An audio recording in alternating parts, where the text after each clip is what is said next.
cesarean section is an abdominal surgery that can be used to deliver a baby via the abdomen. Sometimes it may be necessary to perform this procedure due to complications during. When the patient arrives in the theater, the surgeon will feel the patient's abdomen to help determine the position of the baby. They will also listen to the fetal heartbeat. Usually, the patient will be awake and a regional anesthesia will be used. This form of anesthesia will numb the patient from the waist down. However, they will still be able to feel some tugging and pulling during the operation. A urinary catheter will be placed to help drain urine from your bladder during the surgery and will remain in place until after the surgery. During pregnancy, and especially during a cesarean section, a mother is at an increased risk of deep vein thrombosis. Therefore, it is likely that compression boots will be used and remain in place throughout the surgery.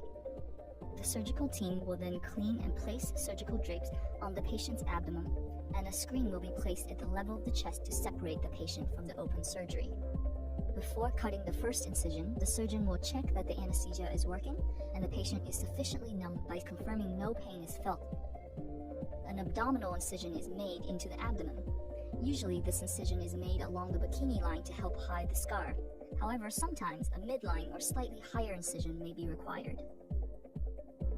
The layers of the abdominal wall are opened and extended to allow room for delivery of the baby. The patient may be aware of a tugging sensation, but it should not be painful. A retractor is placed in the inferior aspect of the incision to hold the bladder out of the way and to protect it. The surgeon will then cut an incision into the lower segment of the uterus. The amniotic sac is then opened and the surgeon will now be able to deliver the baby.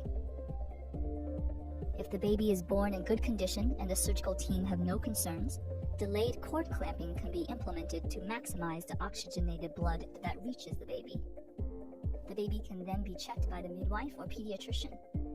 Skin-to-skin contact can be supported in the operating theater if the mother chooses.